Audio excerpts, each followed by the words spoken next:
Thank you. Little housekeeping. Hopefully, if nothing else, everybody gets a little value out of some free seeds. Everybody hopefully gets excited about seeds. I love seeds.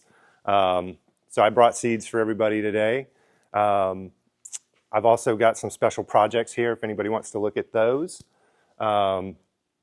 Really what I want to try to cover today is I'm going to try to cover a lot of information in a short amount of time. I do want to leave some time for Q&A. I feel like I owe it to you guys. You guys made the effort to come here. I want to answer questions and be available to you.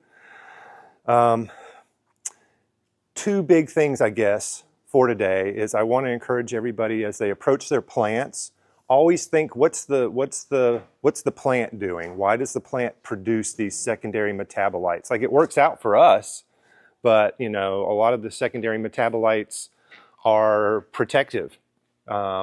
So think about when you're looking at your plant and addressing your plant, issues you might see, you're trying to figure out, think about what the mission of the plant is. Concentrates was nice enough to print out a bunch of these dichotomous keys. If you haven't gotten one, we have it on the KIS website, but if you can grab one, a handout, please do. It's something I formulated. I've been growing cannabis for almost 40 years. My parents are heads. I grew up, you know, I had a teepee made out of weed stalks when I was a kid. My twin brother and I played in. So I've been around it my whole life. I've been growing it. My first grow, I came home and the plant was broken in half and the light was sitting on my bed, and my mom was cool enough not to say anything to my dad about it.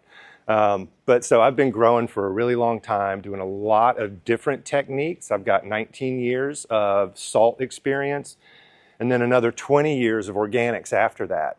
And so really 39 years of salts, because ionic is ionic and as far as uptake is concerned. And so I still study that chemistry a lot. I think the people that are here obviously are curious people. There's a lot of resources that are out there for us. Like, you can go to, I'm taking a continuing ed class at University of Florida right now on water management. You can go to their, cleanwater3.org, and there's tons of free calculators. If you're setting up, an irrigation system, here's all the metrics you need. Here's a calculator you can just punch your report into, and it'll give you direction. As somebody who's been growing for 40 years, somebody who just made it to the West Coast last year, I've done my first legal grows in my entire life this past year. And it feels pretty damn good. I like it. I still got my East Coast paranoia. I was trying to smoke in the parking lot at the hotel yesterday, and I was like, I got to sneak back inside. I'm not used to the freedom that we have out here yet, but I love it. With that said, my biggest fear, and one of the biggest, it's a two-edged sword for cannabis growers. I was terrified that somebody would find my notebooks. Like, God forbid somebody found my notebooks, because if it was the wrong person, I could do 30 years in prison for it. I couldn't tell, my mom's a horticulturalist. My mom's sister ran Evergreen, which is Johnny Cash's wife's family's nurseries. I couldn't talk to them about it. Because we can share, things like this are amazing to me. I'm very grateful for everybody who's here. It means a lot to me as an older head who just never thought this was going to happen. I can remember being a little kid and seeing a copy of a Normal magazine on the kitchen table and asking my mom, "What's this?" And she said, "Don't worry about it. By the time you're 18, you won't have to worry about it." She was off a little bit. And, but the fact that we can share, the fact that we can, I know that growing, like, I'm an organic grower. We tend to fall into these little boxes and these little teams and sometimes cults. And I would challenge everybody to keep an open mind, because I guarantee I could learn something from every single person in this room, and vice versa, everybody else could learn from somebody in this room. There's so many ways to skin this cat. Make it fun. Like, unless you're making your livelihood this way. You're setting up a facility and you're really going to go all in on this, which, you know, the cannabis industry is kind of like the Hindenburg, like it's on fire. It hasn't hit the ground yet. We really haven't even seen the carnage yet. But for home growers, which I'm assuming a lot of this room is, make it fun, you know, grow the best medicine cannabis that you can, but make it fun and have fun with it. So critical thinking, forget what I say, forget what any experts say, forget what you see in any forums. Do the experiments yourself. You know, you guys are the scientists. You can do, and you know, like all the products that I recommend to people are things that are on my shelf, because I can't recommend it to anybody with confidence if I don't use it. I've got to use it. I don't care how many white papers I read, I can't give it to you if I don't use it. And so do those experiments yourself. And then I saw a TED Talk, or I didn't see a TED Talk, I heard a TED Talk one time. And I've heard a bunch of them, but this one was really good. And I don't even remember what the guy talked about, but he was leaving the stage and he forgot something on stage. And he came back on stage to get his briefcase or whatever it was. And he was like, hey, so something of value, because I don't know if any of the rest of what I said was of value, but everybody in this room, raise your hand if you know something. If you know something, anything, just one thing, and everybody raised their hand. And he's like, okay, I'm going to pick on this guy in the front row. And I can't ever remember the guy's name. I always just say Dave. And he's like, okay, so what do you know? And the guy's like, well, I know I'm Dave. And he's like, okay, well, how do you know that? And he's like, well, it says so on my social security card. It's on my ID. It's what my parents call me, my coworkers, my wife. I've been Dave my whole life. And the guy was like, okay, he's got documentation. He's got third-party, non-partial people that can back him up. We're pretty confident that you're Dave. And so, I'm sure you're not Dave. But so he's like, we're pretty confident in that. And he's like, so we're going to give that to Dave. And we're going to say Dave knows that. Dave, what else do you know? And he's like, I don't know. The earth travels around the sun. He's like, perfect. That's my point. Have you ever done the experiments to prove to yourself, because we all rely on that information. Do you know it? We don't really know it. Most of us have never done the experiments, and there's some fairly simple experiments you can do to kind of prove that to yourself, but most of us have never done it. So just keep an open mind is the message. Anything that I tell you today, I could be disproven tomorrow, you know, but these are things that I've found over 40 years of growing cannabis that work for me.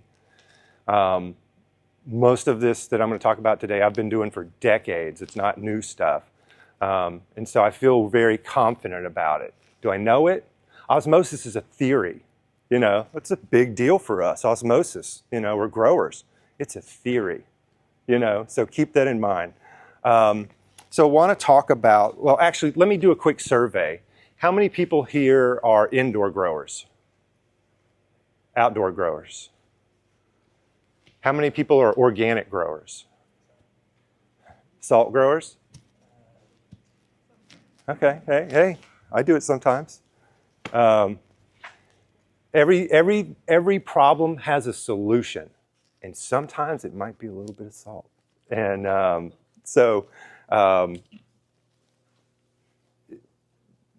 there's big learning curves to go from salt to organic, just like to go from indoor to outdoor, outdoor to indoor.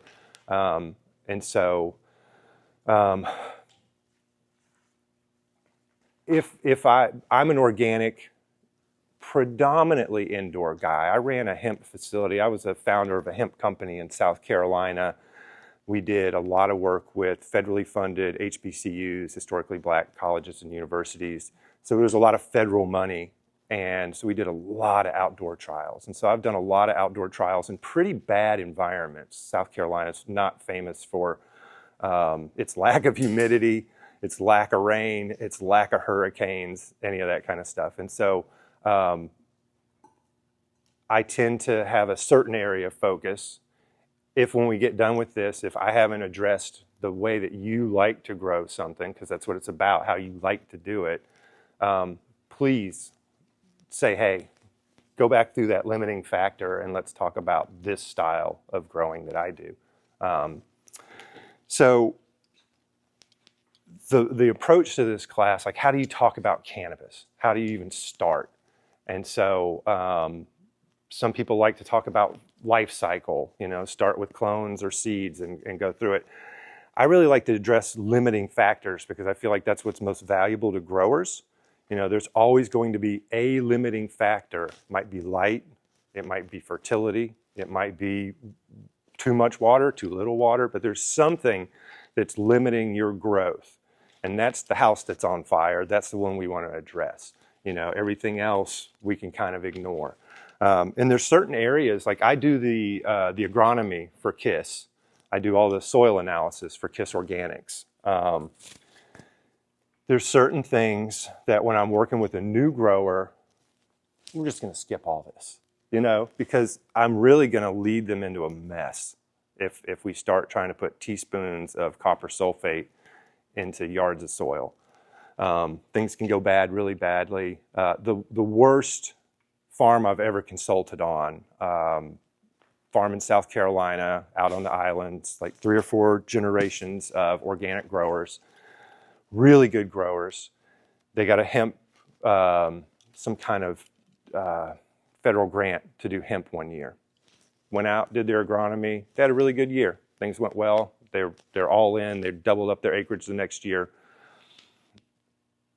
Called them because I had contracts and I hadn't heard from them. And I said, hey, do you need help with your agronomy this season? And they said, oh, no, my son has a buddy who just graduated from Clemson. He's going to do it.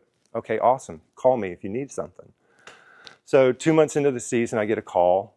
Could you come look at the field? Something's wrong. I love a problem.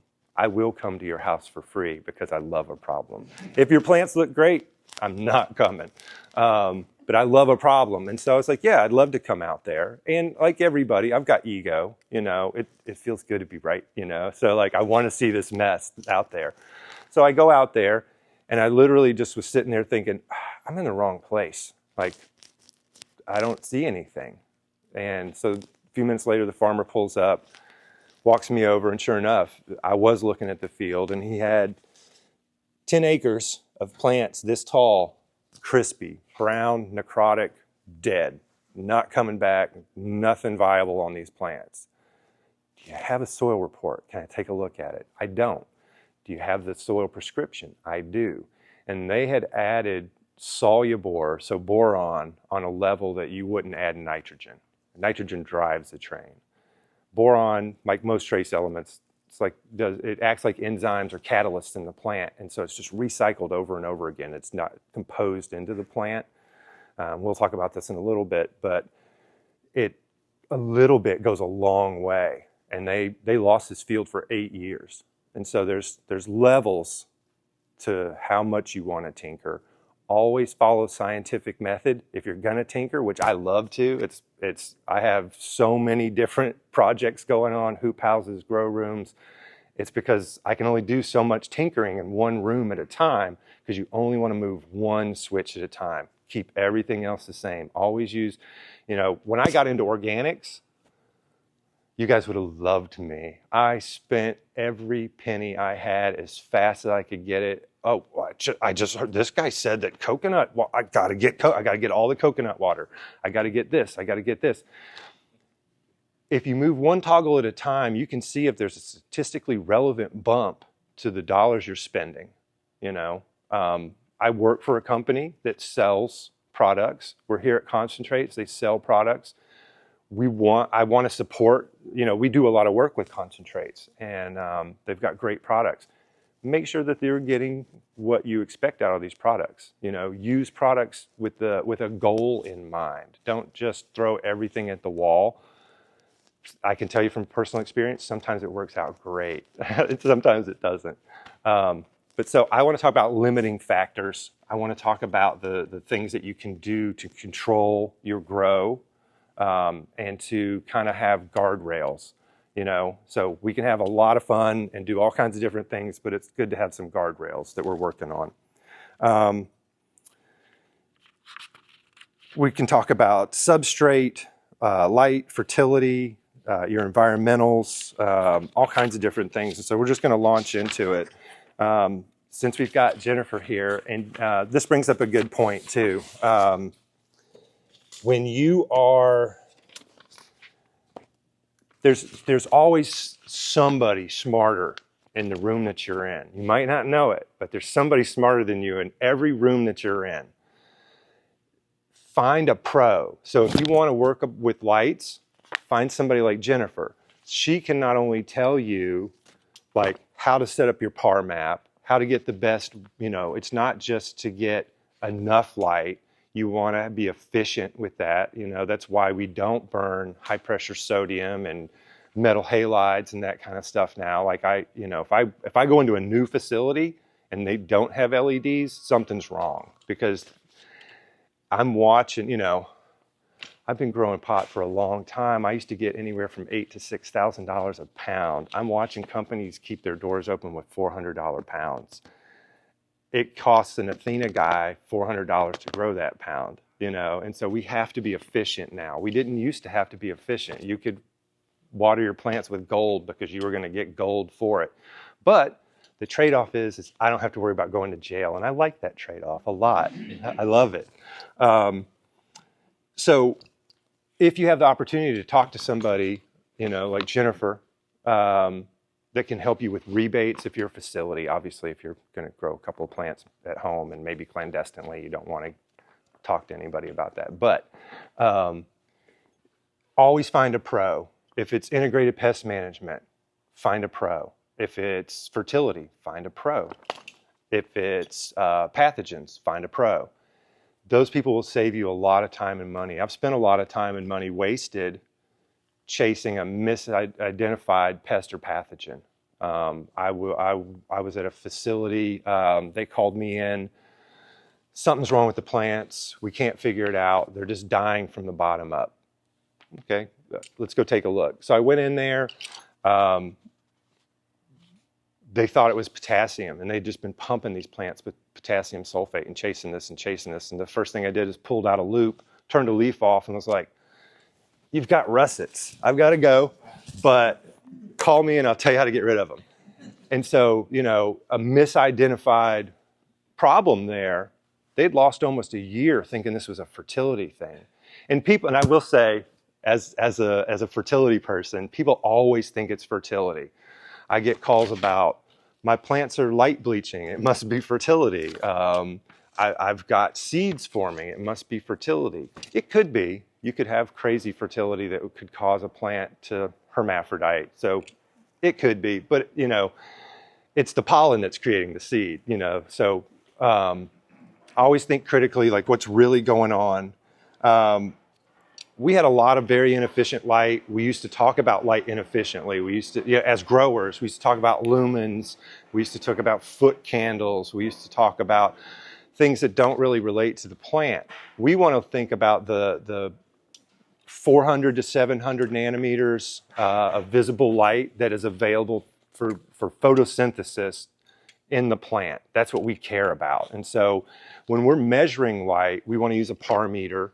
We want to see what useful light that plant's getting, not just how much. Our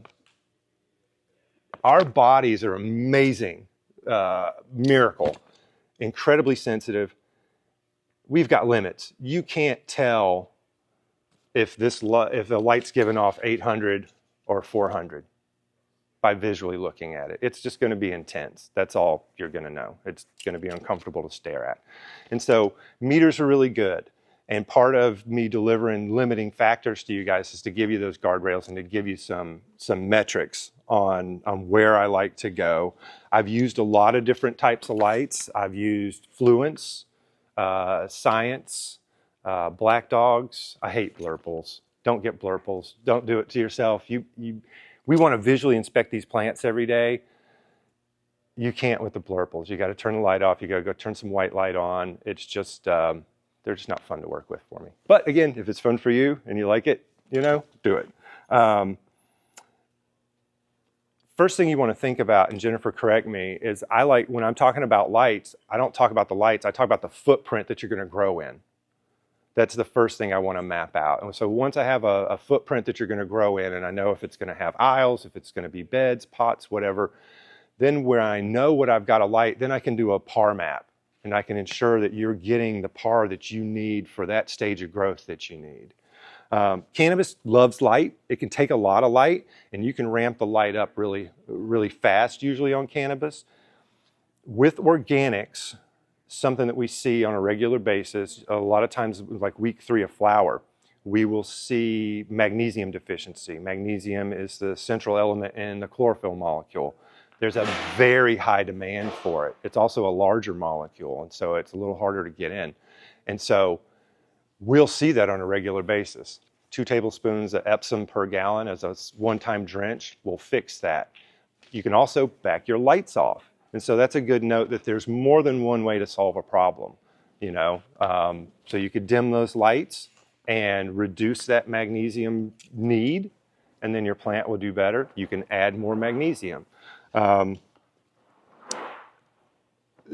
As far as that 400 to 700 nanometers, there is, you know, there's things that we can do with light as far as the spectrum. And again, that's somebody you want to talk to an expert about that. But you can have more blue light. It's going to give you better, you know, shorter internodes.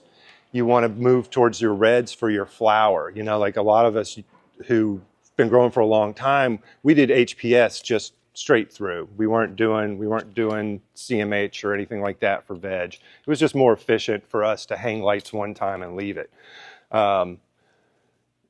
There's something interesting that HPS does, and I've seen some rooms that are kind of checkerboarded where they'll do LEDs and HPS because they like there's a certain thing that they get from that particular spectrum that they haven't been able to replicate with LEDs.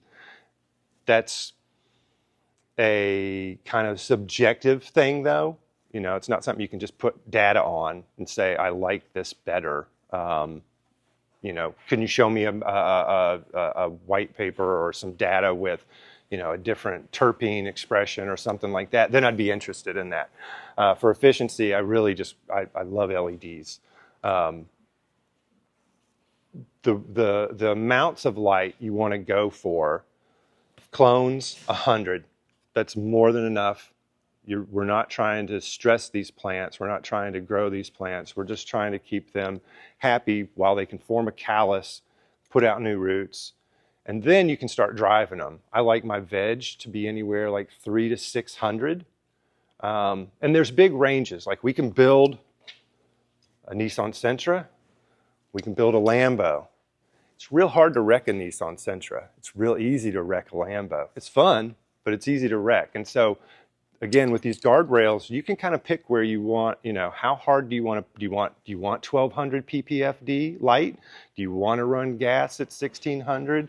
Do you want to bump your temps up? You can, and you can really drive transpiration because that's the name of the game, right? So like that's the thing we're trying to do for biomass, for flower, everything. We're trying to drive transpiration. That's the vehicle of the plant. And then for flower, 800, it's kind of like my minimum. I use the BIOS lights. I like my sweet spot's around 1200, and my plants love it. Again, cultivars are going to be different. You know, you may have a pet cultivar that just doesn't like that much intense light. That's fine. Back it off a little bit. You know, it's hard not to fall in love with certain cultivars. There's certain ones that are very near and dear to my heart. If it doesn't grow well in the environment that I'm in, it's gone. You know, I can't. We're farmers, you know, and I have this as a holdover from Prohibition.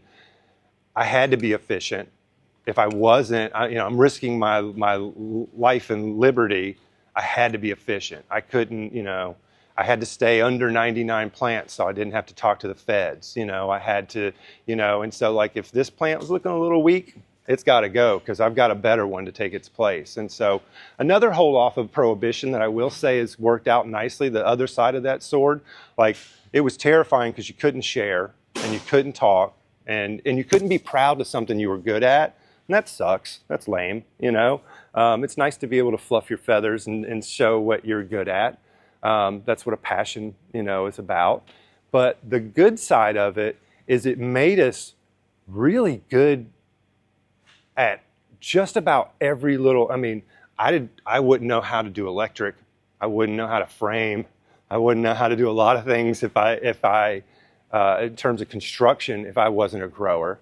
I wouldn't, like a lot of, you go into like a huge floriculture greenhouse. They've got somebody that monitors their water, somebody does their fertility, they got another person that does the lights, they got an IPM specialist that maybe just does bugs, and then another one for pathogens. We had to learn it all because we couldn't ask anybody and we couldn't tell anybody. I've got a twin brother who didn't know I grew for years just because I didn't want to put him in the position of him, as a young deadhead, potentially getting in a situation where he might accidentally tell the wrong person, and it's just really amazing that we can share. So if you've got somebody and you've got the time that you can teach them something, do it. Just pass it on. The 1200, is that with CO2 or without? Yeah. So good point. So once you get to above 1,000, that's when you want to run gas. I don't like to run CO2, and we'll get into environmentals in just a minute. It dovetails nicely into the end of lighting. Gas, it's usually around, Tad always says 420 because it's easy to remember, but ambient is around 400, and that's usually pretty good for 800, 900 ppfd. Especially if you've got good air exchange, I think you're pretty good. Once you get up to this higher ppfd, you're just wasting dollars if you're not running gas, because the plant needs that. And we'll get into fertility here, obviously, but your plant, it needs that carbon to keep things moving. And if you're going to drive photosynthesis and you're burning light that you're not using efficiently without gas. As far as gas range, I really like 12 to 1600, 1600's max. I'm kind of sensitive to CO2 physically. Around 1800, I start getting headaches. I'm 2-3 hours into the day, like touring somebody's facility, and I'm like, where's your CO2 monitor? I feel like crap. I feel nauseous. I feel like, as soon as I get outside, I'm great. And I'm like, okay, it's definitely the CO2. You'd have to have really insane levels for it to do any kind of permanent damage. But I see it used a lot inefficiently. I recently saw a facility where it was like, 14, 16 in the room, which is great, but out in the hallway, it was like 32. And so they're just pumping all their gas out, and they had this huge tank. And I was like, how much does it cost to fill that every day? Because I assume you're going through it. It's just, they're blowing through it. So it's good, if you're using gas, use it efficiently. I've got buddies that just go and crack the tank, and, that might do something. It probably is just spending money on tanks because, without a sniffer, if you've got a sniffer in the room, and super easy, most of the sniffers will hook directly to a fan. Some of them will have to go through a controller, but you could set it at whatever level you want. And that's another important consideration. Like, as organic growers, I'm sure everybody has seen this. We call it night growth a lot of the times, sometimes call it Grinch fingers. It looks a lot like heat runners from back in the HPS days that had the more radiant heat, which is another note I skipped over on light. I like to, the leaf temp that we're shooting for is 78. So if I'm running HPS, I'm trying to keep that room, I probably got my AC set at 75 just to keep that leaf temp at 78 because it's got a lot of radiant heat. LEDs don't bake cakes, they just put out light. And so I run my room with high PPFD, 1200, gas at 16, 1600, and then my what's the other one? Sorry, gas, my light, and I've lost the third. And then the temperature, I'll go to 83. So yeah, thank you. Appreciate that. Stoner moment. 83 degrees. And if you were to change any one of those parameters, you need to change the other ones. Like when we talk about VPFD, it's not just enough to be in the range. You know, like I went to a facility recently and I was cold in the rooms. Like I was shaking and I was like, what's the temperature in here? And I said something to the grower and, you know, our babies, we care about our babies. And some people really take it hard when you point out something that might not be perfect with their setup. And I was like, man, what's the temperature in here? And the guy like very proudly marched me out in the hallway, pointed to the VPFD chart, and he said, we're 72 degrees and we're dead on. And I was like, okay, great. Your plants aren't doing, this is why your yields are so low. This is why you've got pathogens. It's why nothing's moving. It's not enough to be in that chart. That chart's not the end all be all. You've got to be at a hot enough temperature. But again, if you move one of those parameters, you've got to bring the other ones down. So if I bring that temperature down, I'll have to bring my relative humidity down. I'll have to bring my light down. I'll have to bring the gas. I might turn the gas off. Another note on gas, turn your gas off the last 2 to 3 weeks of flower. And the reason is that's gonna delay senescence, and it's gonna delay finish. And so, and we know that. So like if I've lived in South Carolina, if I grow a bunch of tomatoes in South Carolina this time of year and I ship them to Washington because they won't grow on my island, I pack them in a truck, I seal the truck up, and I pump it full of CO2. They won't be ripe. They'll travel well, they'll be green, they'll get wherever, and then they'll put a different gas on them to ripen them up, ethylene. And so we know that excess CO2 will delay finish. And then, so the last couple of weeks you want to cut that gas off, but it's also nice to have a sniffer because organic beds put off a significant amount of CO2. And so I've seen numbers at 3,000 at night in rooms where there's no gas being run. And so they were having, you'll see this bud that looks beautiful and it's almost finished, and all of a sudden it gets this flush of new pistils. You're like, what's going on? Did I mess up my timer? Did I get my nitrogen to phosphorus ratios wrong? Like, why am I driving generative growth or vegetative growth in the very end of my flower? And it's because that CO2, you're accidentally driving your crop steering by accident, because your CO2 is high at night, and so you're getting what we call night growth. And so to stop that, you just install a sniffer. And so, and they've got cool ones that, you can put it so that when the lights go out, the sniffer comes on. So it won't affect your daytime operation. But then it would evacuate the air until the CO2 came down to whatever level you want it to be, at least under 800, 600. And that way you don't get that strange growth on your plants. Let's see what else we got here. While we're talking about CO2, microclimates and trimming, and we'll talk about trimming in a minute for production reasons. But having come from South Carolina, having lost a $500,000 crop to fusarium, I'm real shy about pathogens. I'm really uptight about my IPM protocols. And it's because plants grow by the inch and die by the yard. And once a pathogen gets in, like, your plants can crash overnight. So trimming for airflow and how we do that's important. We'll get into that in just a second. Let's talk about water for a second. I think that water tests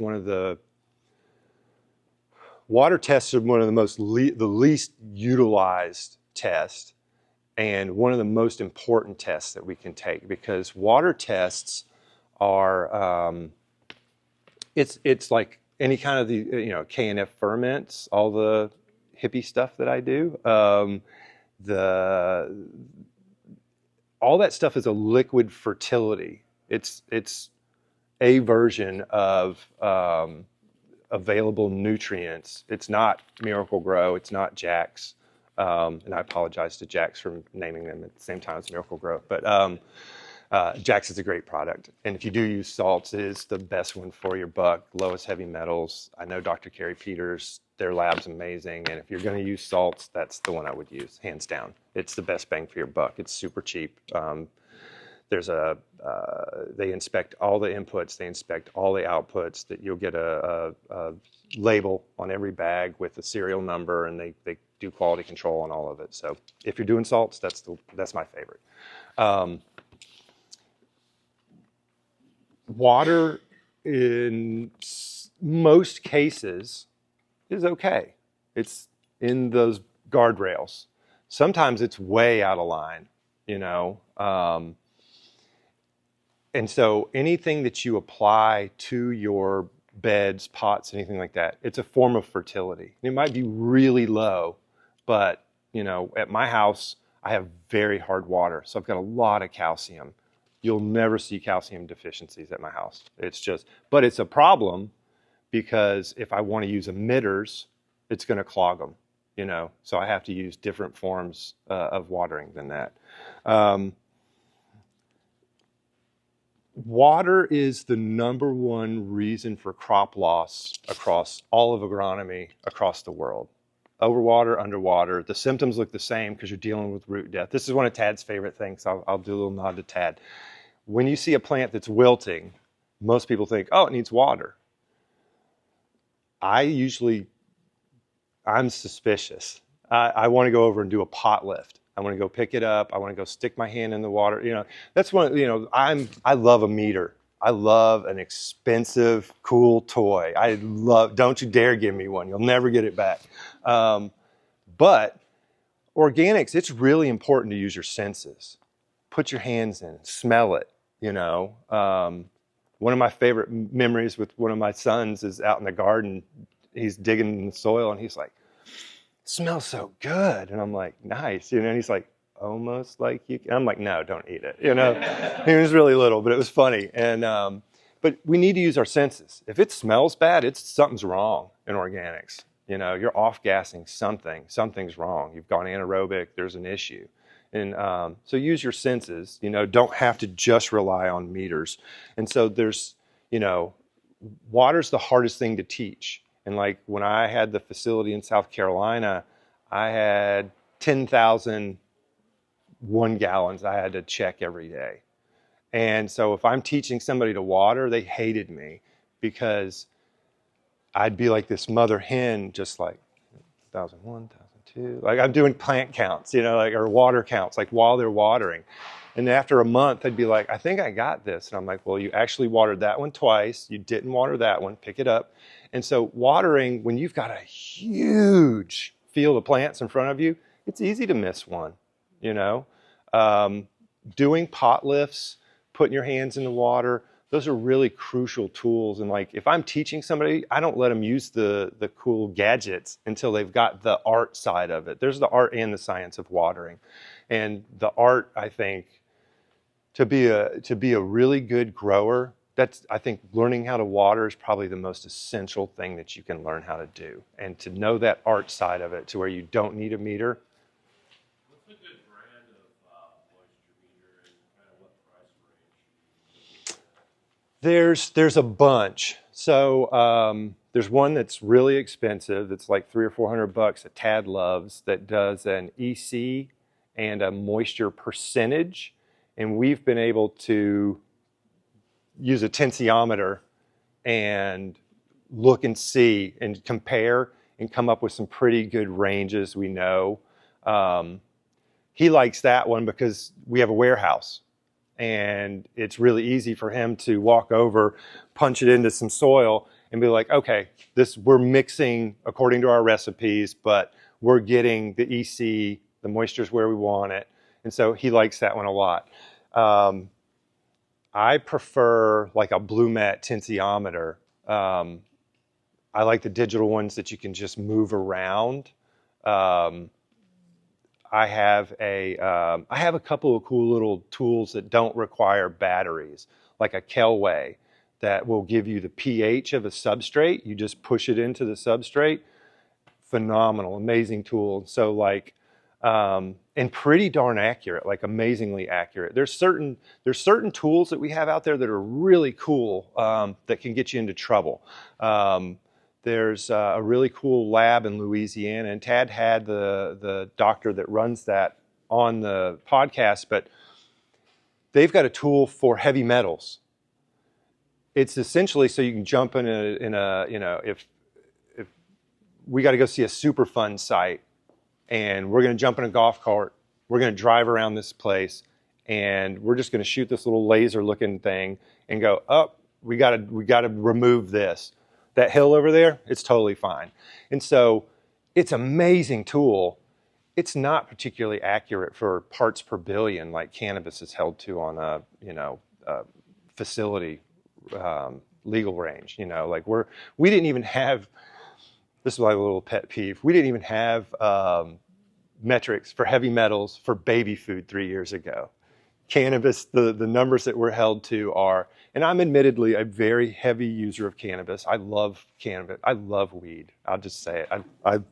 I'm fond of it. And I've been smoking since I was a very young person, which is probably not smart, but I get a lot of benefit medicinally, emotionally, physically, the whole 9 yards from it. It's this really magic plant to me. It is a plant. And so one note that I try to get across to people is like forums and that kind of stuff tend to be people who are learning and searching for information. There's a whole world of traditional ag out there that's already done all the research. And so we don't have to reinvent the wheel for cannabis. It does have some peculiarities. You know, there's certain things that, you know, you can't grow it anywhere you can grow a tomato, you know, but it is a plant. And so we want to stick to some of those same things. Water, if you're testing your water, you want to know your source. Are you on a municipal source? Are you on a well? Are you in a municipal source that is wells that rotate throughout the season? As solution goes down, it's going to change your EC, so the amount of your fertility. There's certain things that can happen with heavy rains in the spring where you could potentially get some incursion of pesticides, herbicides, just all kinds, you know, oomycetes, you know, bad biology. So you want to know your water. If you're getting your water from, if you're paying a bill for your water, you want to know if you've got chlorine or chloramine in your water. Chlorine, easy peasy. You can, and for the salt people, it doesn't really matter that much. But for organic growers, you really want to know if you've got that chlorine or chloramine. Chloramine requires the addition of some sort of acid or organic matter to tie it up. We have found that small amounts of chloramine, small amounts of salts, it's not the nuclear bomb that, and I love Elaine Ingham. I have nothing but the soil food web people who got me here. But that message that it's going to wipe the slate clean, direct microscopy says that's just not the case. And so I always like to go to the data. I'm a science nerd. I'm a math nerd. My mom says I'm mathletic, but math doesn't have any objectives. It's just 2 + 2 is 4 or it's not. Recapture, if you're doing a big grow, recapture could be the difference between making and breaking your grow. You know, in some states it's required. When I was in South Carolina, we set up our facility, and I called the Department of Health and said, what do I need to do? They said, nothing, we don't worry about it. California, you're required to do it, you know, and so it depends on what states you're in. I think we will, not with those sorts of regulations, but with the rescheduled Schedule 3, we are going to see a lot of things changing where we've got this fractured state by state system right now. I think we will be seeing some for the better, some for the worse. We will be seeing, you know, we're not, if the testing for heavy metals, aspergillus, that kind of stuff goes to a federal level, they're not going to hold us to the loosest metrics. They're going to hold us to the harshest metrics. And so, like Washington State It's pretty easy to meet heavy metals in Washington State. It's hard in South Dakota. I try to teach folks in Washington State how to stay out of trouble, because if if Schedule 3 goes through like it's planned, day one, you could be failing all of a sudden for heavy metals. You might have to replace all your soil. It's good for KIS, not good for you. But we don't want to see that happen to people. And so we're in the same way that I use the products that I advise people, we try to follow the hardest guidelines we can. There's a lot of bad actors that can come in with your water, especially for organic growers, because we're trying to recycle our substrate. We don't want to just throw this out. And so sodium and chloride are the ones that we're really looking out for. You can have heavy metals, and we've seen everything from arsenic, mercury. God, we had one guy with uranium. I was just like, move, just leave everything. The dog's not going to live another week. Just leave the dog, just go, And, so if you've got uranium, move. But a lot of the other stuff we can fix. Pests, pathogens can come in. I just took this class from University of Florida on water and how to treat for it. And it was pretty mind-blowing for the systems and all the different tools that we have available to us for filtering our water and ensuring it's clean. And the span of how much you could spend on one of those systems is pretty mind-blowing too. If you've got, so we want to think about pH, hardness, and alkalinity. I hear a lot of people talk about pH just by itself. pH, potential hydrogen. We think that's again, that's something we don't know. We talk about potential hydrogen all the time. The person who came up with pH never designated it. And so we don't know. There's probably potential hydrogen, but we don't know. But it's a scale, 0 to 14, 7's neutral, 0 is the acid end, 14's your base end. It's easy to remember A, B, or you can make it harder and it's acid and alkaline. But it's 0 to 14, and we have a lot of products like fish hydrolysate. I love the Pacific Grow fish hydrolysate. I love that stuff. It's my favorite liquid Band-Aid on the planet. If you've got a problem and that doesn't fix it, call me. It's going to drop your pH really low. Some even worse, like the Alaska brand. I spilled some of that on concrete one time and it started fizzing up the concrete. I checked it and it was 0.2 was the pH. Pretty damn low. It's usually around 2 to 3 for fish hydrolysate. So that was, and that's another thing.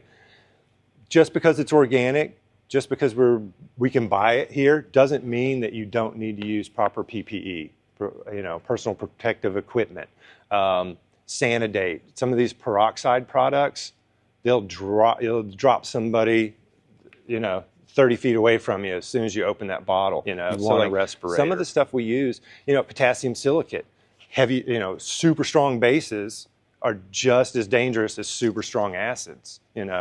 I can't tell how many pairs of pants I've got that have fingerprints that start here and there's just holes, and then it eventually just goes up the pants. But it's just this streak, and it's just from me touching pH up or down and wiping it on my pants or something, or, it will eat through. So pH is part of the story. And so pH, and I hear people say pH doesn't matter in organics, and it's just not true, because the way these plants uptake, they're not uptaking anything organic. They're uptaking ionic. And so once the microbes have had time to break down and make available through whatever exudate these mineral forms, these ionic, inorganic forms, that's what's taken up into the plant. And so, and that requires pH. And if you get out of pH, you can get some fertility in. Your plant is going to be really stressed and using a lot of energy to do that. And so it's not optimal, and there are certain ranges and certain minerals that can definitely take you completely off track. So you want to manage pH. 5.8 to 6.2, that's great for salts. Fantastic. Bless you. For organic, I like a much higher pH, 6.8 to 7. That's my ideal range, and there's a couple reasons. One, it's better for uptake in organics. Two, heavy metals is one of the huge elephants in the room for organic growers. Higher pH significantly reduces your uptake of heavy metals. And so you could even have failing levels in your soil and manage, you know. And there's certain things, like I saw a guy who's got a real toxic situation with iron at his facility. He's never seen it. And the reason is because he's an organic grower, and a lot of that iron is tied up in organic matter. But he's running a pH at 6.8. Iron drops out at 6.3, 6.5. It's not available without a chelator. And so he's able to manage that toxicity, and it's going to take round after round after round for that iron to come down. But it will come down, and it's not going to hurt his plants because it's not flushing into his plant. If his pH drops to 6.1, he's toast. You know, his plants are going to get fried. So alkalinity is the other side of that story, and you can think of alkalinity like liquid lime, calcium carbonate. And so how much buffer does your water have? And I think we've probably all seen it. You know, anybody that has pH meters, sometimes you go to mix up a solution and it just takes like 2 drops of something and the pH is right there. And then sometimes you're just sitting there pouring and pouring, and you're just like, just put the whole jug in and it's not moving. If you've got a lot of organic matter, if you've got high alkalinity, you're like an ocean liner. It's what Bryant Mason says, and you can't push that. It's not going to sway. If you don't have any alkalinity, your pH will swing left to right, and that's the thing. One of the issues with reverse osmosis water, there's no buffer capacity to it, so your pH is going to be different every 20 minutes. Another thing with reverse osmosis is we call it hungry water because it's been stripped of all of its ions. So it'll literally suck the ions out of your pH meter. It will pick up any heavy metal that it touches and deposit it straight into your beds. And so if you're going to use RO, it's really important to buffer that. 0.5 gram of gypsum per gallon, you're good to go. And that's just a really good metric that people should know. A lot of people go to RO that don't need it. A lot of the RO considerations are because of sodium and chlorides. It's the only way really, deionization or RO is really the only way to get rid of that. And if we've got high sodium and chlorides, we're having to flush. Flushing's a pain in the butt. Nobody likes to do it. And so the more rounds you can get in without having to do that, the better. Alkalinity, if you've got really high alkalinity, your pH is not that as strong an impact on your soil substrate. And so you might have a pH at 8.3, but your alkalinity is really low. Not too worried about it. Maybe you don't need to pump all that acid into your water, you know. I love a test. I do all the soil tests, the tissue tests, the water tests for KIS, and so I love a test because it tells me that snapshot in time, what's going on, and I can, you know, it is just a snapshot in time. The soil tests are very small. We take 2 cups of soil out of a bed and send it in, and then they use a teaspoon. That's it. And so can you get bad data from a test? Definitely. Are there ways to, you know, minimize that? Yes. You know, when I see a water test though, and I see your pH and your alkalinity, I can make a really good decision on whether you need treatment or not. And then the same for hardness. Hardness is a measure of your calcium and magnesium. There's a couple other elements that go into that sometimes, but it's primarily calcium and magnesium, and that's what people are usually talking about. So if you've got a high hardness level, it means you've got a lot of surplus of calcium and magnesium in your water. That could be great. That could mean you don't have to supply calcium to your plants ever. And if it's in the right calcium to magnesium ratio, even better. Now I don't have to do calcium or magnesium. Dolomite's one of my pet peeves because I see people hurt themselves with the inverted magnesium to calcium ratio. I'll get on that rant later. But it could be a really good thing. It could be an issue, especially for folks that are using drip tape, people that are doing emitters, because it's going to clog. There's nothing you can do about it. It's going to clog. You can soak it in vinegar or weak acid or something like that, and they'll open back up. You can have extra ones, but you're risking, you don't want to go away with you don't want to go away for the weekend with hard water, I guess, because you could have a failure for your drip. If you're gonna do a water softener, talk to a bunch of people, and that's true for all this, RO, any of this. The ranges of pricing that I got for my RO system was mind-blowing. And then the level of knowledge from the installers was kind of mind-blowing. There was one guy that just gave me the South Carolina, well, there ain't nobody out here with 3 eyes, it's gotta be all right. And I was like, not for a $2 million project. Thank you. Like, let's find something different. And so there's, if you're going to get your water treated for hardness, sodium is great for washing your clothes, washing your car. It's horrible for your drinking water. It's not going to get taken out by a carbon filter. The tall boys and that kind of stuff, I love them.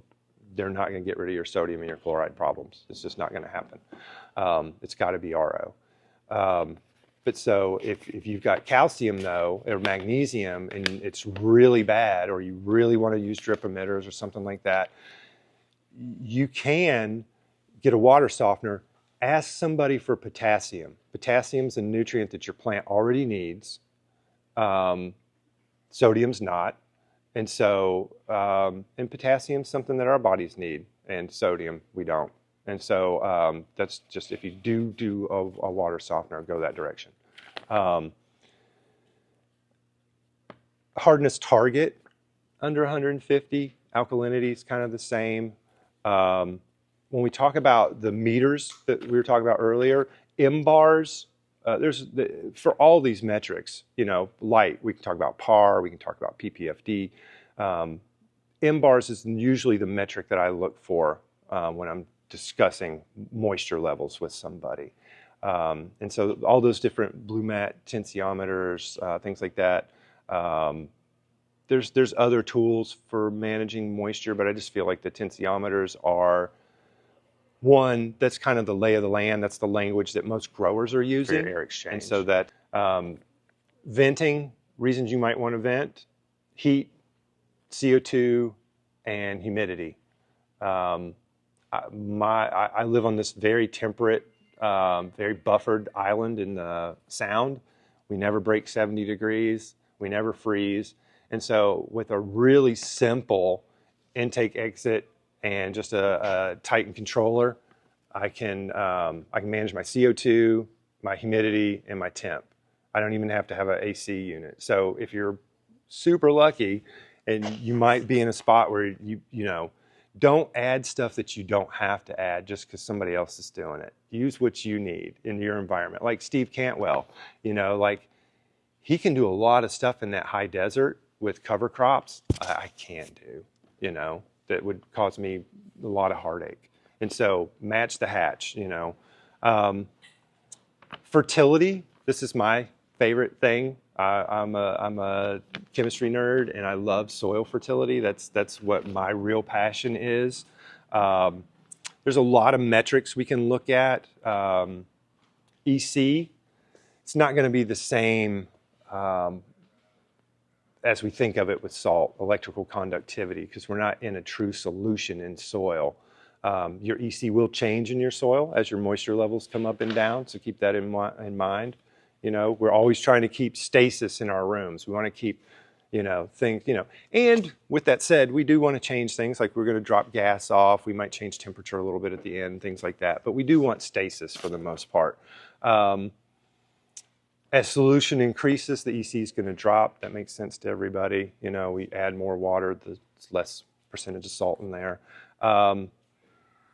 If anybody wants the metrics, to go from EC to ppm, just multiply it times 700. EC times 500 is your total dissolved salts. And then fertility, it's made up, we have 14 essential elements. Carbon, hydrogen, and oxygen, those are our environmentals. That's why we manage our water and our gas, because we're getting those for free, kind of. We don't have to really manage the quantity of those as long as we don't overwater and we're using responsible metrics on our gas. The macros are the ones that most people are familiar with. I think everybody in this room has probably seen the fertility on a fertilizer bag, your NPK, your nitrogen, phosphorus, and potassium. And because I'm older,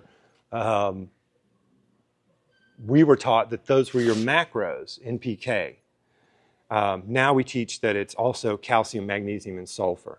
Those are those 6 are the ones that the plant needs the highest amount of, that is the most is composed into the plant. And then we have our trace elements, which is copper, zinc, iron, boron, and manganese. And again, I already did my little spiel about how dangerous trace elements can be. Trace elements, they work like enzymes, they're catalysts in the plant, and they're just used over and over again. So I'd rather have less than too much any day. Again, very much pH driven or tied to your pH. So if you go overboard, definitely keep your pH up, and you can run something like, Agsil 16, potassium silicate. That's my cheat for my pH. If I have to bump my pH up, my plant needs silica anyway. It's a strong base, and so it makes it easy for me to do that. What else? Trace elements are never the limiting factor. That's almost always the case. Occasionally they're a toxicity, but it's never why your plants don't look like how you want them to look. The only time I see trace elements, even with really insufficient trace elements, is when I see really high chlorides in tandem with that. And so managing chlorides, you're not going to see a trace issue. So just the takeaway is don't chase that. And if you do end up with a toxic level, keep your pH up and run potassium silicate, because that silica does a lot of really cool things. It works like antifreeze in the plant, too hot, too cold. If you've ever seen a plant that's been treated with silica, it almost looks like it has armor plating on it. It really intensifies the cell wall strength. And so if you've got pests and pathogens, if you're growing in a swamp, silica might be your best friend. We've added wolastanite to folks and seen like a 78 to 80% drop off in their powdery mildew just because they're getting a regular diet of silica now. They didn't change anything else. So it can be really beneficial. It also helps, with uptake. A lot of times things are happening by size, and so you can think of it as filling certain buckets. Silica and arsenic are very similar, and so you can overload the arsenic bucket with silica and keep arsenic out of your plant as well. But the point here is that it can help partition toxicities. So if you have a trace toxicity, that silica can help move it out through the entire plant instead of just at the top of your plant, our apical points with our best buds, which you don't want it. So a couple of different routes you can go. You can soil test, and we can look at what's in your soil, both your reserves and what's available, and then we can dial you in your deficits. We can look at your bad actors, sodium, chlorides, that kind of thing. Heavy metals is a different world. It's very expensive, and you want to know what you're testing for. You can really spend a lot of money on that. Home growers, I wouldn't be concerned about it. The dichotomous key that Concentrates was nice enough to print out for everybody, that will walk you through. So like a dichotomous key, I think everybody's probably used one, like what tree am I looking at? And it's just it's a series of mutually exclusive questions. So it's either got to be this path or this path. And that path will lead you through most of your deficiencies. And when I was first kind of learning how to do that, I did it everywhere I went. If I was at Walmart in the parking lot, well, that's compaction, and it's keeping this from happening with this plant or what. Practice on all your plants, not just cannabis plants. Practice on everything. But that dichotomous key will lead you down a path of biotic or abiotic issues. Is it pest or pathogen, or is it fertility? And then based on where it is in the plant, is it mobile or immobile? If it's a mobile element, you're going to see it at the bottom of the plant because it can be moved from those lower leaves up into the apical points, because the apical points is where all the magic happens for the plant. It's how it gets to reproduce itself, and that's its biological mission. It's not to get us high or to make medicine or to make clothes. It's to reproduce itself, and so those apical points always get the love. And so when you see that yellowing, that fade, that nitrate drop off, It's just because it's being relocated up to the top of the plant. Plant deficiencies that you see at the top of the plant, those are immobile elements, and that's mostly your trace elements. And they can't be, moved around the plant. And so based on that, you can go through that dichotomous key. That's usually like an hour talk by itself, so we'll leave it alone. If you have a plant, you cannot figure out what's going on. You've scoped it and you don't have russets. You've done a soil test. Everything looks good. You can always do a tissue test because that's going to be the proof in the pudding. That's literally what's in your plant. And so if all else fails, a tissue test will tell you what's going on. I do a talk on it's called the pantry list, and it's basically like what I have in my pantry for, and so it's my solutions. Like I mentioned, I love the Pacific Grove fish hydrolysate. If I need to just give something a boost, it's super easy. And so I like to have things on hand for each of the nutrients that I'm trying to manage. So for phosphorus, and phosphorus is a tricky one because my twin brother's a vegan. He doesn't want to use any animal products. Phosphorus is the only one where I really can't do that for him because I use bone meal, fish bone meal, and soft rock phosphate. I use CalPhos because it has the lowest heavy metal levels. And there's a California registry you can get on the internet and look it up, and you can look at competing brands to just protect yourself, get the safest stuff. But if I bring in all of your phosphorus reserve, because phosphorus, it's got a triple bond, takes a lot of energy to break. It's like phosphorus makes good bombs. Nitrates make good bombs because it takes a lot of energy to separate that. It's very slow to break down, very slow to become available. If you're outdoors, get your phosphorus out in the fall. Get it into some compost and let it work all winter long because it's not gonna flush away. With organics. But it's really hard to make available. And so the fish bone or the bone meal and then the soft rock phosphate are my go-tos for that. For nitrates, the fish bone meal is going to bring in nitrate as well. But for nitrates, I love that fish bone meal. I grew up on a farm with chickens, and so I never pass up chicken poop or chicken feathers. And so I love feather. My brother won't use it. He just morally doesn't feel right about it. Me, I like to close the loop, and so I see a different path on it. Whatever works for whoever, is good. Because if you don't like that, you can use alfalfa. Now, alfalfa doesn't have a ton of nitrate, but it's got a lot of cool enzymatic factors in it. Don't over-apply nitrate. And I've heard, and this is coot country, and so I don't want anybody to get mad at me, but I've heard coots say that excessive nitrates from barley or alfalfa will run your worms out of the bin. It's pretty low nitrate. What it is there's saponins in those. And saponins will degrade and pose holes in the bodies of your worms. And so they will flee if you over apply saponins. And so I love barley. I love alfalfa. When we talk about like a finished bud that has really good terpenes, great trichome production, some of that's from acquired immune responses, some of it's, chitin, chitinase, oxalase. That's why I love lactobacillus. I like to make sure I've got something in my soil I've got Fusarium, Pythium, Botrytis on my big old forehead right now. I guarantee it. And you can't exclude it. So you want to outcompete it. One of the things that one of its exudates, one of the things it poops out is oxalase, which helps drive trichome production. It's a win-win, But this pantry list, nitrates, I also like soybean. That's another really good nitrate. For your calcium, your magnesium, and your potassium, I really like sulfates. They're super easy. Anything that has pH management or phosphates, you really got to work that into the soil like really thoroughly. Phosphates are highly reactive. They're going to move a half an inch on their own. So if you top dress with phosphates, they're staying right here. And phosphorus is needed for roots. That's a big misunderstanding. I think call it the hydro shuffle. You know, you go to a hydro shop and they're like, oh, bro, you need this phosphorus booster, bro, for big, you know, and it's like, phosphorus is crucial because it's your ATP, it's your energy exchange in your plant. It holds your energy and does everything for you.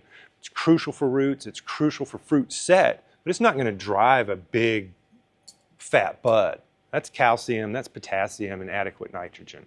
And so we want to know these things, and we want to know when to use them, how to apply them, and what to apply. Calcium, I love gypsum. It's not going to, you know, as opposed to other calcium sources like oyster or there's a lot of great calcium sources. They're going to drag your pH though. Gypsum's not going to drag your pH either direction. And so once you've got your pH set, somebody like me who's doing soil reports, I look at it like a big word problem. Balance my pH. I don't want to have to go back and do something later. Fishbone, which way does that hold pH? Fishbone, I think fishbone would it'd probably be fairly neutral. I don't think it's going to do much of anything to your pH. Certain things will. So like if you've got really low soluble salts, just overall low cations in your pH report, and you've got a low pH, your pH is 6.4. Normally I'd give you some wolastanide or some ag lime to bring that up. If I see that your cations are really low, I'll leave it alone because I know adding that calcium, magnesium, and potassium is going to push it up. But fishbone, I wouldn't put that into my math. Yeah. So lots of good calcium sources. Gypsum's my favorite because it's not going to drag your pH. And again, I love the sulfates because I can water them in where phosphates and ag lime and stuff like that needs to be mixed in. And so your pH management, you don't want to leave that on the top of your soil either. If you put sulfur down, it's going to be super acidic. You know, if you put ag lime down, you'll have a really high pH, and you don't want to burn your roots. You don't want to fry a plant with a pH of 3 at the surface, you know. So make sure those are the ones you get down in there. Oh, sorry. But so gypsum, Epsom salts, magnesium sulfate. Magnesium is one that I rarely even worry about on a soil report. It's the easiest to diagnose and the easiest to fix. If you see lower leaf interveinal chlorosis, yellowing between the veins on the lowers, 2 tablespoons per gallon Epsom salt, do a drench 1 or 2 times. If that doesn't fix it, call me because something else is going on. But that's a really easy one to fix. And then potash, potassium sulfate, that's my go-to. Potassium is something that I see. I look at thousands of soil reports every year. Potassium is the one that is low on every single test. So if you're not doing second and third small applications like week 3, week 6 of flower, start playing with that. Start doing like a starter dose might be like a ½ cup per yard of potassium sulfate, and just start playing with that as a second and third application. And if your harvest doesn't go up a little bit, let me know, because we've been seeing it consistently. Can you get enough potassium out of Axil or like the Keltec Shrek powder to sort of band-aid or bolster the potassium? Yeah. You know, between sulfate of potash and Axil and Keltec Shrek powder, can you sort of get a sufficient amount of potassium from those other options other than? You can. You definitely can. I like the sulfates because they're almost, and we as organic growers, we have very few things that we don't have to wait 10 to 14 days on. And so I like those because they're easy for me to get in there. And if I think I'm seeing deficiency, I'll know really fast. If I add the kelp or the potassium from the potassium silicate does become available, but less available than the sulfate. And then kelp is something that I used for probably 25 years, and I don't use a lot of it now. With organics, for the most part, you want to stay in that optimal range. You want to try to stay around 80, try to ping it. I don't worry too much if I have a little bit of a dry back. That's a natural cycle that a plant's going to see. it doesn't seem to affect it that much. You want to keep sufficient water in there though, so that you have solution. You know, so we've got this, you know, we're not in a one pot, we're in this big 4x4, and if it's dry, whatever nutrients are away from my plant right here are away from my plant. You know, with solution, it's all moving slowly, but it's all moving around in there, and so it's a lot better for your plant. But you got to do what you got to do. You don't want your plants wilting. In South Carolina, my greenhouses are 120. I had to water twice a day sometimes. It just, you know, you got to give your plant what it needs. There's some physical tests you can do with soil, fizz tests to see if you've got calcium, substrate tests where you can, you know, suspension tests where you can shake it up and see what your layers are, things like that. So there's some fun things you can do at home just to see, you know, what kind of soil you're working with. Of those three things, your cocoa peat, your aeration, and compost, those are three things you make a soil with. Compost is the hardest one to find. You're looking for a decent pH, 5.8 to 7.8, that's fine. The hard thing to find is a good carbon to nitrogen ratio. Once you get above 16 to 1, 18 to 1, the bacteria in your soil, outside, the bacteria in your substrate, it insists on that 18 to 1, and it makes the rules. And so if you add, you know, I see this with hugelkultur, first year out. People build this beautiful hugelkultur mound. It's all wood. They plant, and all their plants just die, and they're adding fertility, and it's because the bacteria is using all of your nitrate to try to break this carbon down to desperately get back to that 18 to 1 ratio as fast as it can. And so you could sit there and pump nitrates into that thing all year, and it's not going to feed you. So something to keep in mind. You want, you know, if you're adding a bunch of biochar, don't go more than like 10%, because we don't want to mess up that carbon to nitrogen ratio.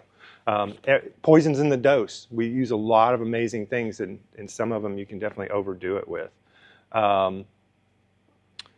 Let's see, heavy metals, sodium, chlorides tend to come in high with compost, vermicompost, ferments, things like that. IPM, integrated pest management. Pests and pathogens, again, the note, find a pro. Suzanne Wainwright Evans is my hands down.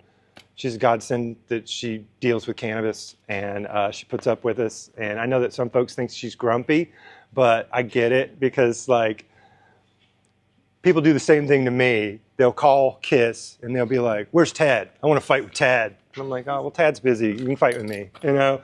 And they're calling and they want you to say, "Yes, you're right." And if you don't, because they're in an argument with their buddy or whatever, and so when you go, "Well, that's not the whole picture," they get really mad at you. And so I understand why she could be short with folks sometimes, but I love her, and we're really lucky to have her.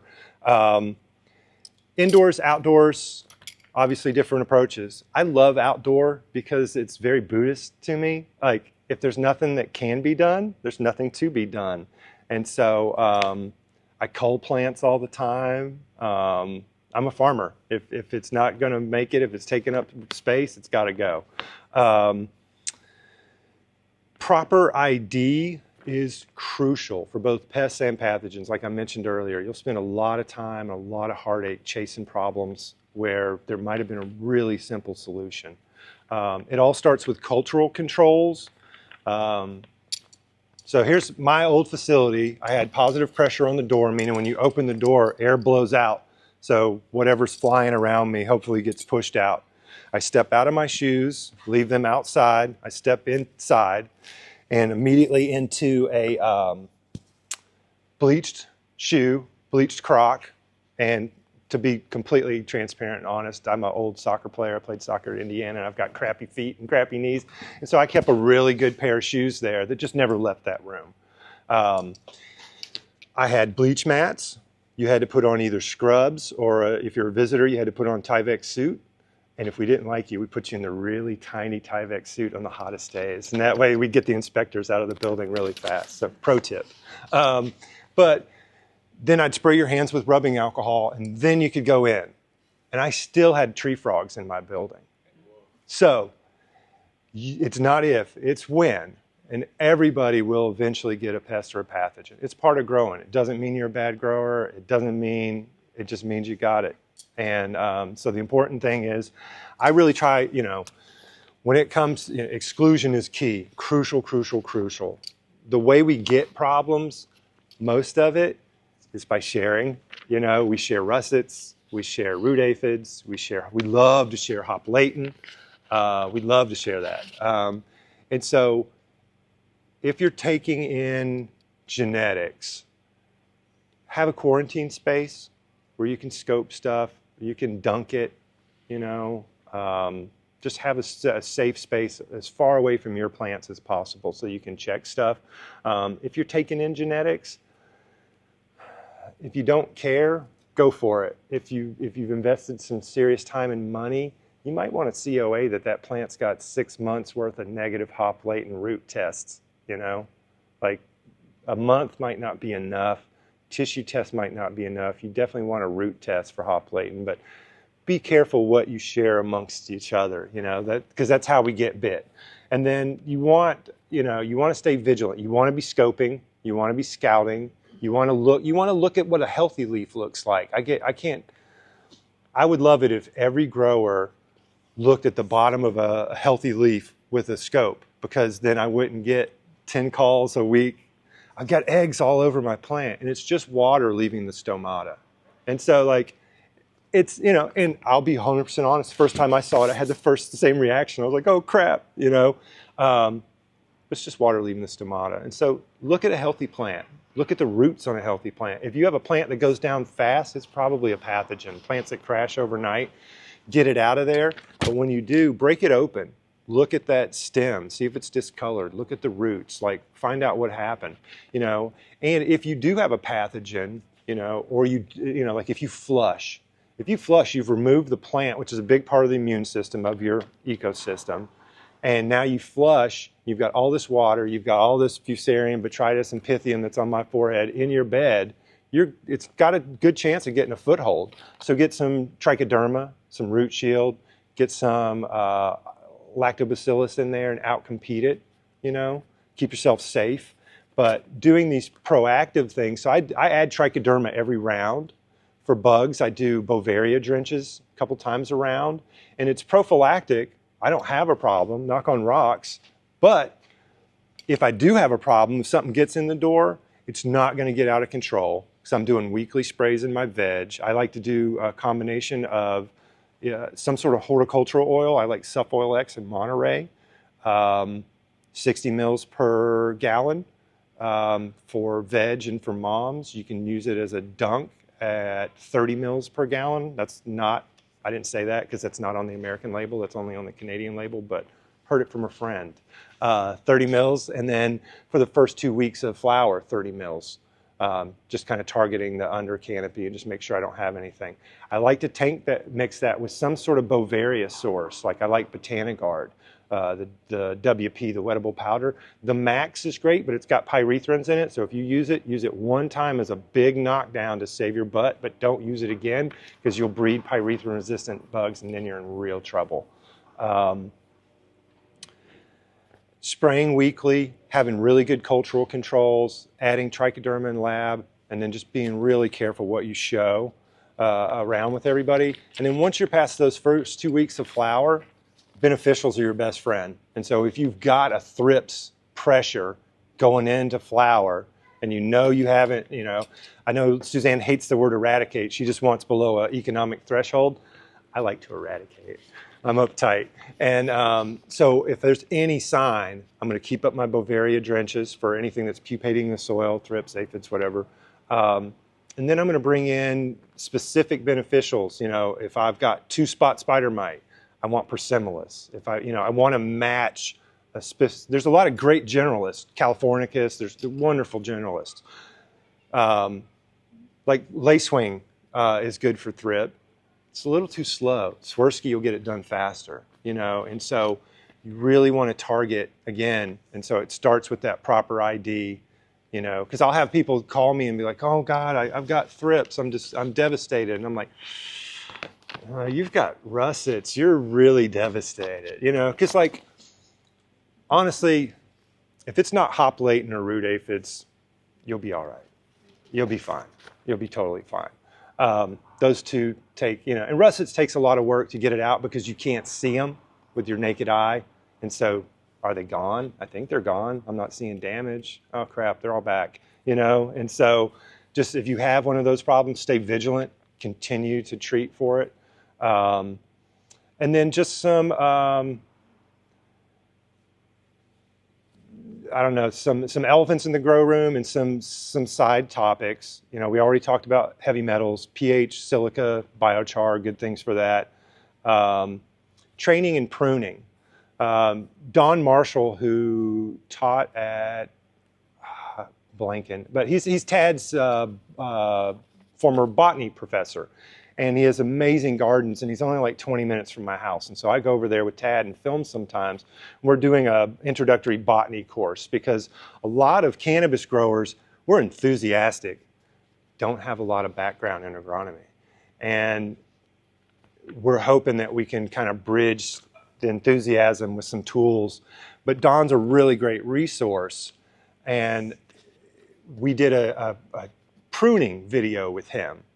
And he's not a cannabis guy, but I'll drive plants over there, males and stuff, so we can film those. And I took some plants over to prune, and he pruned it like an arborist or a landscape architect would. And Tad and I are both going, oh no, oh no, oh no, no, no, no.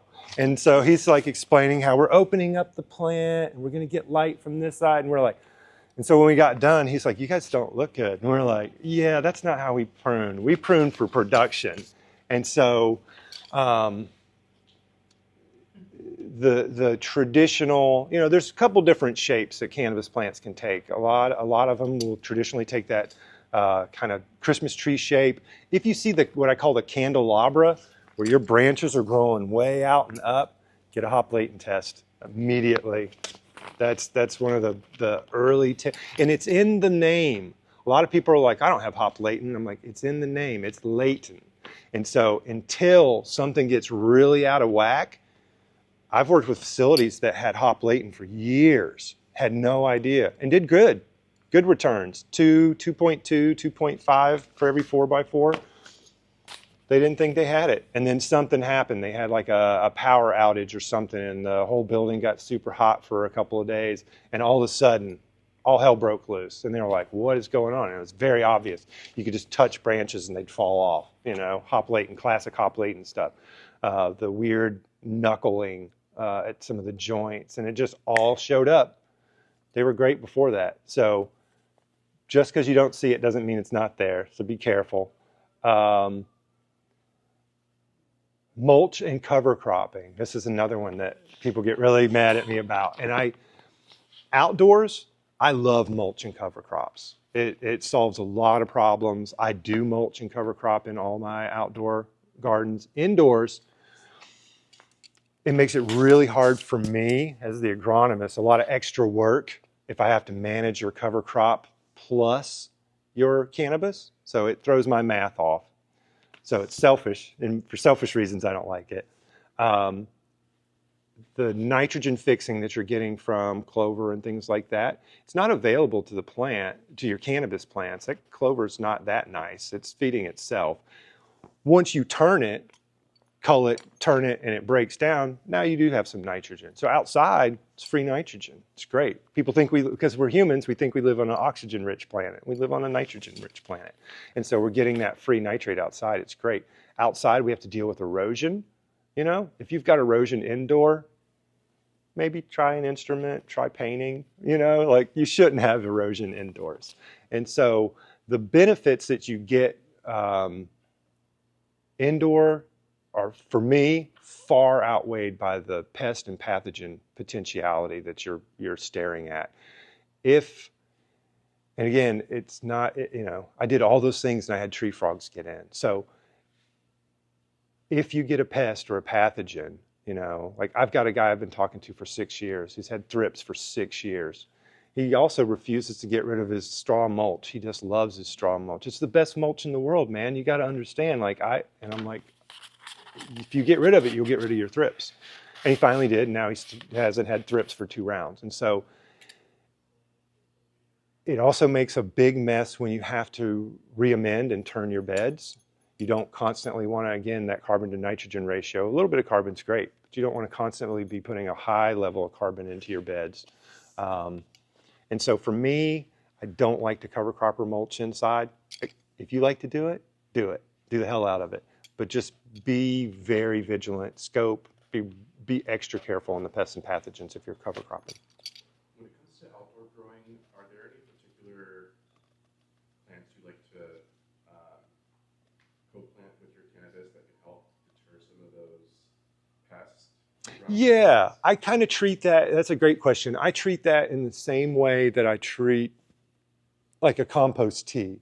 A lot of folks get very hung up on fungal dominated, bacterial dominated, and there are recipes. You can change food source, inputs, time, temperature, and go more. You're never going to get rid of the bacteria. There's going to be a bunch of bacteria, but you can do more of a fungal dominated tea.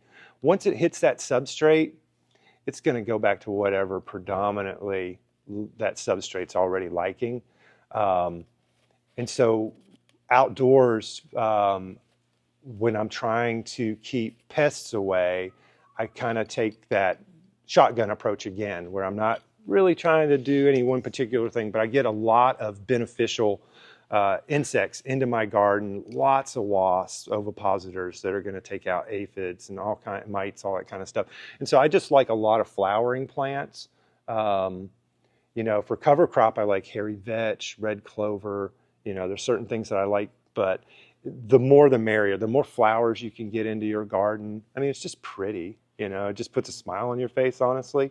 But it really does bring in those beneficials, and they really will help you. Did that answer that? Okay, cool. Just a couple more things here. Automation, automating your water. I love it. Because for the first time in my life, I can go away for a weekend. I can go fishing. I don't have to be at the grow room today. And it's really amazing. And I know everything's fine. Smell, odor, light. Some folks are still trying to be clandestine for whatever reasons. I respect that. If you do have those issues, there are solutions for that. There's panda plastic. There's blackout stuff.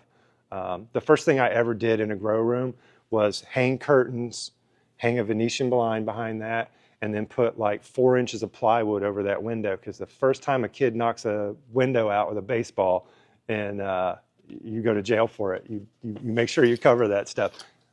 Luckily, we don't have to worry about that kind of stuff over here. We do have to worry about break-ins and rip-offs. You know,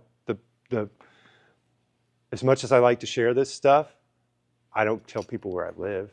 I don't want people, you know, why tempt somebody? So be careful who you tell, you know, even in this day and age. Odor control, where I live, doesn't matter. I'm in the middle of I don't have any neighbors. Like I would live at the end of a road on the end of an island, and it's just nobody, who cares? There's, you know, the deer smell it. They seem to like it. They come around. But so like, if it's a consideration, carbon filters are super easy. Day-night differential, things that you can do to keep short, squat plants, because most of us are indoor growers. Light spectrum, more blue light, your day-to-night temperature differential, and your nitrogen to phosphorus ratios can help you, you know, all drive smaller plants. We used to do plant trivia with KIS, and it's something that we bring back every once in a while. But if you can find any of that kind of stuff, it's a fun little exercise. There's no wrong answer, you know. 99% of the time we're cheating, you know. I'm posting something because I know what's wrong, you know. And but it's just, again, we just want to help people go through the critical thinking aspects. We want them to look at a problem, assess it, and start thinking about what the plant's trying to tell us. Two notes on bro science and forums. Be careful. It's often the blind leading the blind, and a lot of times it's the very angry blind leading the blind. And so they're fun. I don't go to forums anymore just because it gets ugly, and I'm not here to fight with anybody. I'm here to show love and to share, and I've been doing this for a long time, and like I I wish everybody grew weed, whether they like to smoke it or use it or not. I think it's a beautiful plant. It's, I always promised myself if I was someplace legal, I would grow it just as an ornamental. My yard's full of cannabis plants. I don't care if they make it or not, you know, it's just a beautiful plant. And, but be careful with bro science. There is an expert out there, like the whole white ash thing. This is a big one. I love it. You could debate about it forever. You could go to the forums, or you could get in touch with a pyrologist, somebody who went to an extra 6 years of school to burn stuff. And you could ask them, and they could laugh for 15 minutes until they caught their breath and they said, what? And so, like, I see some of the people that talk about it, certain elements, they're quoting white papers, and that's why they want to fight, because I've got data. Well, unfortunately, it's wrong data. That's for a different plant. It's like hollow stems. Cannabis can present with a hollow stem. So it's usually temperature that's creating a hollow stem with cannabis, not a mineral deficiency. And that comes from a well-circulated white paper for the wrong plant. And so we can have good data that's bad data for our plants. And there is an expert out there. There's a lighting expert, there's a pathology expert, there's somebody out there that does know the answer. Foliars, calcium, yes. Magnesium, not as effective. Silica seems to be pretty effective. pH is really important on foliars. You want to be more towards the acidic side. I see a lot of people just make up a spray and put it on there. It's better if you can be on the acidic side, at least 6.0. Pour-throughs. Pour-throughs are something I think everybody should do if they're trying to diagnose an issue with a plant. It's harder to do, obviously, in beds. I don't think anybody in here is strong enough to pick up a bed. But with pots, you can pour some water through the top. You can check the pH and the EC before it goes in and after it comes out. And you can do the same thing in a bed. Just take a sample of your soil, do a 2-to-1 slurry, and you'll see if something's really out of range. You know, if your pH comes back really out of range or your EC comes back out, then you know you've got what your issue is, and you can start trying to tackle it. Again, back to flushing, 10% nitrogen, 10% sodium.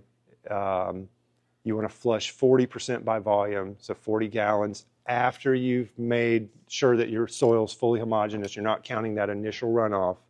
Otherwise, you'll fall short. And then for low pH do, heavy metal uptake. So rice hulls, I use them outside. I don't use them in my beds. The silica in rice hulls does not become available as fast as people think it does. And then it breaks down pretty fast. So the aeration side of it is just kind of a moot point after a round. And so I know that there's some folks that tout that they have arsenic-free rice hulls. We've tested them, and they've got high arsenic. So I love a test. You know, math doesn't care. Math has no sales objective, no political affiliation. It is what it is. And then the last one is bricks. And it kind of goes along with the note on with compost teas. There's a certain school of thought that if you spray stuff with compost teas, you're never going to get a pest or a pathogen. And there's certain folks that say that if your bricks levels are a certain level, you're never going to get a pest or a pathogen. If I was a bug, if I was an aphid, aphids suck, pun fully intended. If I was an aphid, I want a straw with high osmotic pressure and as much sugar as I can possibly get. So I want high bricks. And so bricks is great if you're growing tomatoes and you want to kind of have an estimation of what that flavor or sugar content is going to be. For cannabis growers, it's not a particularly relevant metric. And so I just like to save people time on that. Okay, so that was a ton of verbal diarrhea and a lot of information. If anybody gets home and is like, I don't know what he was talking about, reach out to me. I'm easy to find. I'm at KIS Organics. My email is really easy. It's just my name, Brandon, at kisorganics.com. If you call KIS Organics, 95% of the time, I'm the person that answers the phone anyway. And so reach out to us. Please take advantage of our website. We have a blog where we try to put out, our big thing is, I'll say TAD's mission statement is to get actionable data. Like those are the two words that made me start stalking Tad Hussey. I heard him do a talk and he said actionable data. And I was like, hang on a second, I got to go find this guy. And he was talking about metrics for organics, and that's where I was at, and that's what I wanted. And we really try to put out a lot of free educational pieces. And so we have Tad's podcast, which a lot of people know. And I'd say this whether I worked at KIS or not, it's my favorite single source for organic, useful. Like I love what Bryant Mason says about like Elaine Ingham and Jeff Lowenfels and Steve Solomon.